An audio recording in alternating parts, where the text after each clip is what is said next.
কত টাকা থাকলে জাকাত ফরজ হয়, জাকাত কবে দিতে হবে? কারো যদি একটি বাড়ি ও 3টি ফ্ল্যাট থাকে, এক্ষেত্রে জাকাতের বিধান কি? আমি একজনকে টাকা ধার দিয়েছি, প্রায় 3-4 বছর হয়ে গেছে, দিতে পারছে না, প্রায় 10 থেকে 12 লক্ষ টাকা। এখন কি আমার সেই টাকার জাকাত দিতে হবে? স্ত্রী স্বর্ণের জাকাত কে দিবে? যদি স্ত্রী মালিক হয় কিন্তু স্ত্রীর ইনকাম না থাকে, তাহলে কি হবে? স্বর্ণ বিয়েতে কিংবা বিভিন্ন উপহারের মাধ্যমে পেয়েছে।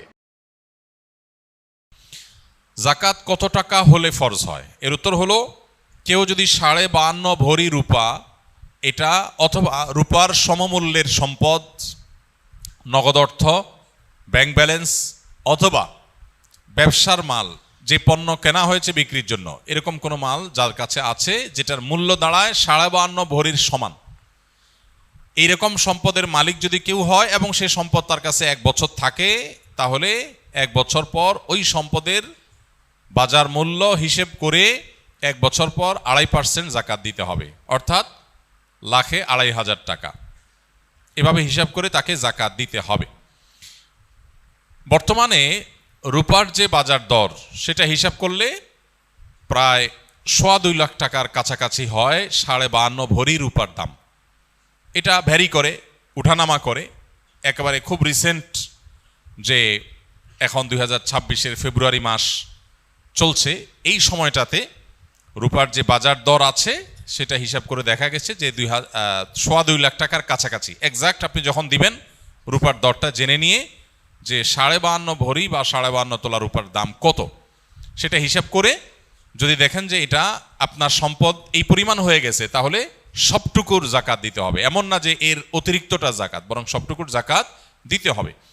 জাকাত দেওয়াটাকে জরিমানা মনে করা, এটা কিয়ামতের আলামত।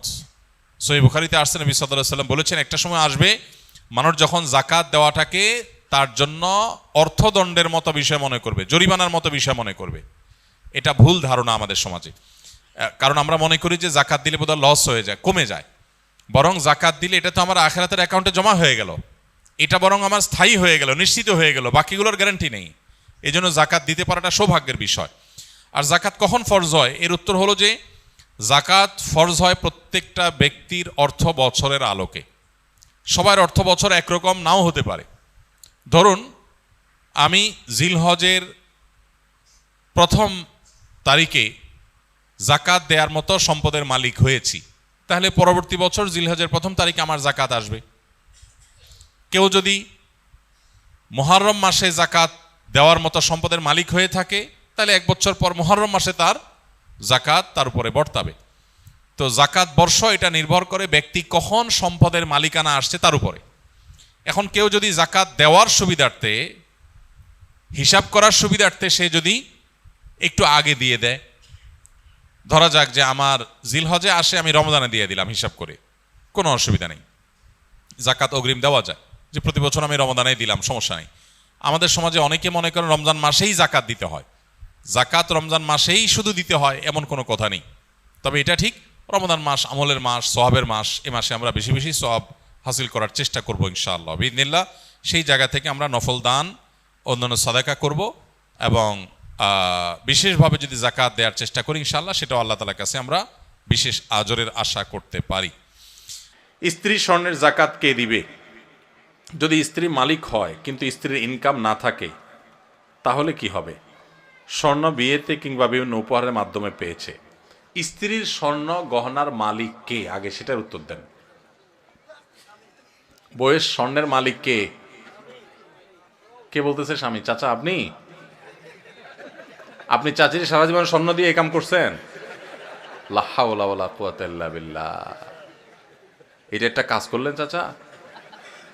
চাচির সব স্বর্ণ দিয়ে বলছেন মালিক আমি, মানে আপনি মালিক? চাচি যদি এটা শুনে, ভাত তো আর জুটবে না কপালে বাবা। আচ্ছা আপনারা বলেন, বউয়ের স্বর্ণের মালিক কে? বউ নিজে? বুঝে উত্তর দিছেন? যারা বিয়ে করছেন, যাদের বউ আছে, এবার একটু মিলান, দাবির সাথে বাস্তবতায় মিলান। আপনারাই দাবি করছেন যে বউর স্বর্ণের মালিক সে, ঠিক আছে। এবার আমার উত্তর দেন, বউ যদি কালকে স্বর্ণ দোকানে যায়া তার স্বর্ণগুলা বিক্রি করে বলে আমি কটকটি খাবো, আপনি কিছু বলবেন না বলবেন না? বাস্তবতা বলেন, আমাদের সমাজের বাস্তবতা। স্বামী যদি বউ যদি যায় তার সব স্বর্ণ বিক্রি করে টাকা পয়সা আয় না, কিছু তার বাপেরে কিছু তার মায়েরে মানুষকে দিয়ে দিল, তার মনে হচ্ছে একটু চাইনিজ কিনে এনে খাইলো, একটু শাড়ি চুড়ি কিনলো, টাকা উড়াইলো, আপনি কি কিছু বলবেন নাকি বলবেন না? শুধু বলবেন না আরো কিছু? সব ফেরেশতা নাকি এলাকার মানুষ? শুধু বলবেন না আরো কিছু বলবেন? যে তোমার সাহস কত বড়, কলিজা কত বড় তোমার, এত কষ্ট করে আমার রথের কামাই করা স্বর্ণের টাকা বিদেশ থেকে আনছি, কষ্ট করে জমাইছি, কিনছি, আর তুমি যা বেঁচে আসলে একটাবার জিজ্ঞাসা করলা না? তোমার কত বড় কলিজা? সেদিন এসপার ওসপার কিছু একটা হবে কি হবে না? তাহলে একটু আগে বললেন বউয়ের স্বর্ণের মালিক বউ, এখন আবার যে মালিক তার জিনিস সে বিক্রি করলে আপনি বলার কে? কথা কি বুঝছেন না বুঝেন নাই? আমাদের দেশে স্বামী স্ত্রীর পারস্পরিক টাকা পয়সা স্বর্ণ গয়না এগুলোর ক্ষেত্রে বড় ধরনের একটা ঘাপলা আছে। ঘাপলা ঘাপলা ঘাপলা বুঝেন? একটা গোজামিল আছে, গোজামিল। এই যে জাকাতের প্রশ্ন আসছে, আমি জানি গোজামিলটা কেন আছে। বউয়ের স্বর্ণ এটার মালিক কে জিজ্ঞেস করলে আপনারা নারায় তাকবীর বলেন যে হ্যাঁ বউ মালিক, আবার বেচতে গেলে আপনি বাধা দেন। আবার বিদেশ যাওয়ার সময় বলেন যে স্বর্ণগুলো দাও, বেচে দিই, কত স্বর্ণ হয়ে যাবে। তো সে মালিক হলে আপনি নেওয়ার কে? আপনি তো তার কাছে দরখাস্ত লিখবেন, বরাবর ম্যানেজার অত্র বাসা, বিষয় ঋণ মঞ্জুরির আবেদন, জনাব যথাবিহিত সম্মান প্রদর্শন পূর্বক নিবেদন এই যে আমি অধম গরিবের ছেলে, বিদেশ যাওয়ার নিয়ত করিয়াছি, আমার ভিসা টিকিট ইত্যাদির টাকা ব্যবস্থা করার ক্ষমতা নাই। মহান আল্লাহ আপনাকে যে স্বর্ণ গহনার মালিক বানিয়েছেন, অনুগ্রহ করে সেখান থেকে কিছু স্বর্ণ বিক্রি করে আমাকে ধার দেওয়ার বিনীত অনুরোধ জানাচ্ছি।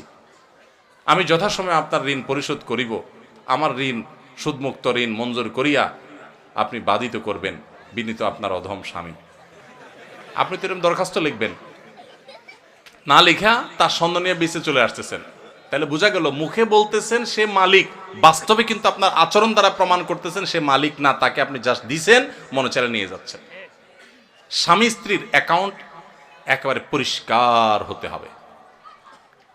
অনেক মহিলা আছে ওই স্বামীর পকেটের টাকার ক্ষেত্রে একই কাম করে, মনে করে আরে আমরাই তো। এত সোজা না। স্বামীর পকেট থেকে টাকা নেবেন, স্বামীর পারমিশন লাগবে, এটা তার, আপনার স্বর্ণ আপনার, তার টাকা তার। আমরা এই সমস্ত কথা উঠাইলে, স্বামী স্ত্রী যদি এই সমস্ত কথা উঠায়, স্ত্রীরাও বোকা কিসিমের, তারাও বুঝতে চায় না, বলে তুমি কি আলাদা করে দিচ্ছ আমাকে? এটা কোনো কথা? এগুলো আমার স্বর্ণ, আমি যা ইচ্ছা তা করবো, ওইগুলো তোমার টাকা, তুমি যে এত এত দূর দূর করলে কি স্বামী স্ত্রী থাকা যায় নাকি একসাথে? বাঙালি আমরা অতি ভালো সাজি, অতি ভালো সাজি, এরপর যখন ভেজাল লাগে এবার টানাটানি শুরু হয়। ইসলাম বলে এই সমস্ত অতি ভালো সাজার সুযোগ, প্রত্যেকের অ্যাকাউন্ট তার তারটা, যার যারটা তার তার কাছে। বুঝেন নাই কথা? স্বামীকে আপনি মোহরের টাকা দিয়েছেন, এটা তার, তিনি যা ইচ্ছা তা করবেন। আপনাকেও চাইলে কিছু দিতে পারেন, ঠিক আছে মোহরের টাকা পাইছি, আমি বড়লোক হয়ে গেছি, তুমি গরিব মানুষ নাও, তোমার দিলাম আল্লাহর রাস্তে, দিতে পারে। তো স্ত্রীদের স্বর্ণের জাকাত তারা দিবে যদি তারা মালিক হয়, আর যদি আপনি তারা ব্যবহার করতে দেন। অনেক বিদেশি প্রবাসী লোক আছে বিদেশ থেকে স্বর্ণটন্য পাঠায়, বউরে দেয়। আসলে বউরে দেয় হলো ব্যবহার করার জন্য। বউরে কি দেয়? মালিক বানায় দেয় না। মালিক কিন্তু সে, মতলব খারাপ, বেঁচে ফেলবে, এই জন্য বউর কাছে দেয় শুধুমাত্র। তাহলে এক্ষেত্রে জাকাত স্বামী দিবে যদি মালিক স্ত্রীকে না বানায়। ক্লিয়ার যদি বলে দেয় এটা তোমাকে মানা দিছে, তুমি মালিক। অবশ্যই সে যদি এটাকে যত্রতত্র বিক্রি করে টাকা পয়সা নষ্ট করে, যেমনি সেমনে খরচ করে, স্বামী হিসাবে অবশ্যই তিনি তাকে পরামর্শ দিবেন। সেটা হবে হিতাকাঙ্ক্ষী সুলভ, সেটা খবরদারি সুলভ না যে তুমি এটা কাজ করলা, যেন তেনভাবে করে ফেলছো, তোমারই তো জিনিস, তোমারই কাজে লাগতো, আর একটু ভালো কাজে লাগাইতা, আরো দাম বাড়তো, তখন দাম পাইতা, আমার একটু জিজ্ঞেস করতা কোথায় একটু বেশি ভালো দাম পাওয়া যায়, ইত্যাদি ইত্যাদি। হিতাকাঙ্ক্ষী সুলভ আপনি সেখানে কথা বলতে পারেন, সেটা না করে আপনি করেন কি খবরদারি সুলভ। ঠিক না বেঠিক? এগুলো করা যাবে না। তাহলে স্ত্রীর গহনার জাকাত স্ত্রী দিবে। এখন প্রশ্ন হলো স্ত্রীর গহনার জাকাত যে দিবে, বেচারে টাকা পাবে কই? উত্তর হলো মোহর দেন নাই নিশ্চয়ই। মোহর যদি দিতেন তাহলে মোহরের টাকা থেকে রেখা রেখা সে খরচ করতো, জাকাত দিতে পারতো। আবার মাসে মাসে বউরে একটু হাত খরচের টাকা তো দিবেন, সেটা থেকে সে দিতে পারে। আবার যদি সে তার ওই স্বর্ণ থেকে কিছু অংশ বিক্রি করে জাকাত দেয় সেই সুযোগও আছে। আবার স্বামী যদি তার জাকাতটা দিয়ে দিতে চায় সেই সুযোগও আছে, তবে তাকে বলতে হবে যে তোমার স্বর্ণের জাকাত আমি দিয়ে দিলাম, নিয়ত করে নিবে, সে জাকাত আদায় হয়ে যাবে। আমি একজনকে টাকা ধার দিয়েছি, প্রায় 3-4 বছর হয়ে গেছে, দিতে পারছে না, প্রায় 10 থেকে 12 লক্ষ টাকা। এখন কি আমার সেই টাকার জাকাত দিতে হবে? টাকাটা কর্জে হাসানা হিসেবে দেয়া মানে সুদমুক্ত।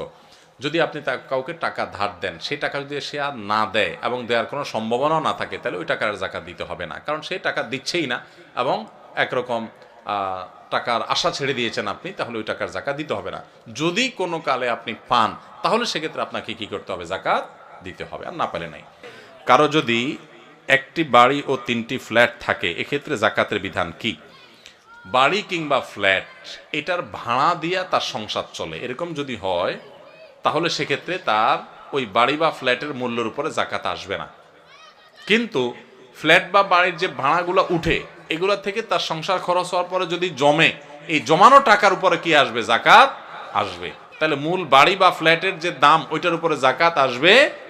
একজনের রাস্তায় গাড়ি আছে একটা, এই গাড়ি আপনার ভাড়ায় খাটে, তো এই গাড়ির যে মূল্য, ওইটার উপর জাকাত আসবে না, কিন্তু এটার যে ভাড়াটা উঠে ওইটা যদি জমে, তাহলে জাকাত আসবে, আর খরচ হয়ে গেলে তো জাকাত নাই।